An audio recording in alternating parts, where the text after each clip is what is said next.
And welcome back to the Kiosk Presents. Today we have a great guest. It's Jessie Williams.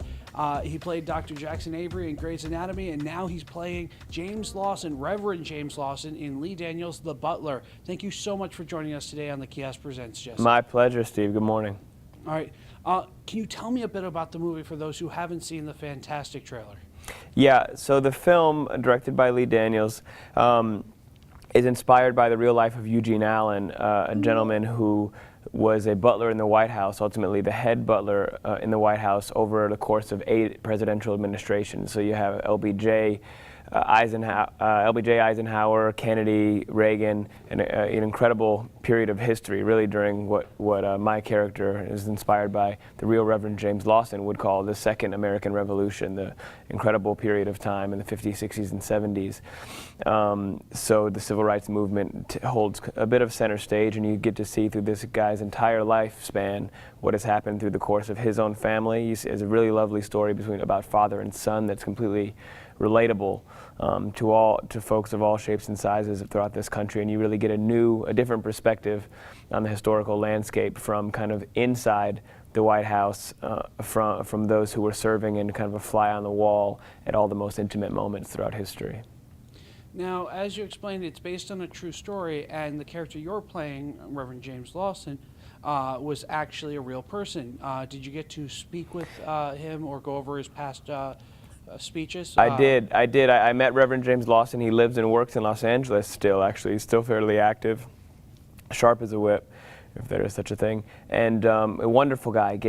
Was very generous with his time, let me into his home, and I just picked his brain, asked him as many questions as possible. We spent quite a nice amount of time together and helped to form and shape this character and help it serve the story in the best way that I could. I actually brought him and his family as my guest to the premiere, so it was a really nice full circle for that experience, and he enjoyed it. He really loved it, and we got to spend some more time together. So Reverend James Lawson was a leader in the peace movement. He was a student of Gandhi's teachings and work, and he actually inspired Martin Luther King to lead in the sit-ins.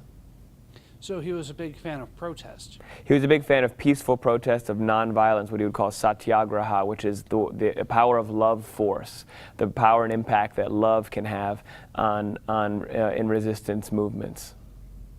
All right, now, as it's based on a true story, but it's a movie still, so they're going to take some liberties to make it be a better movie.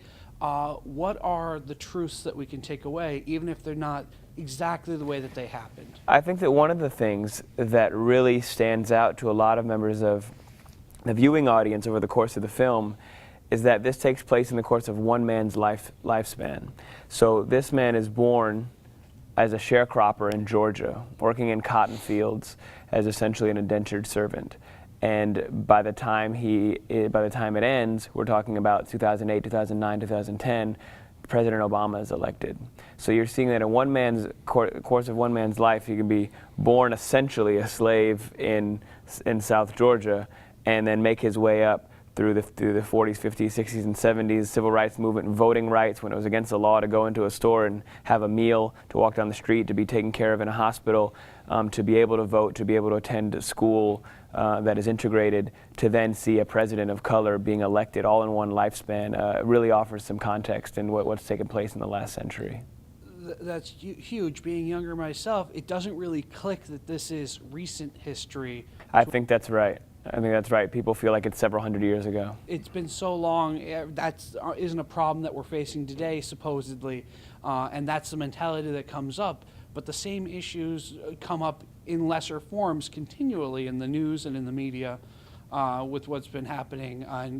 Racism's still an issue. All that stuff is still an issue. And looking at how recently all this stuff has happened and how it's changed so recently and so quickly, it shows you that you can still be involved and there's still things to push forward with. And it offers you context. It offers us context for what's going on now, and that it's not the first time, and it's a cycle, and a lot of people fought, died, and sacrificed in order to put us in this position that we are now, so we should take advantage of it. Well, thank you so much, Jessie, for joining us here on the Kiosk Presents. I can't wait to see Lee Daniels, The Butler, and I hope everyone in Western New York sees it too. Thank you very much. I appreciate it, guys.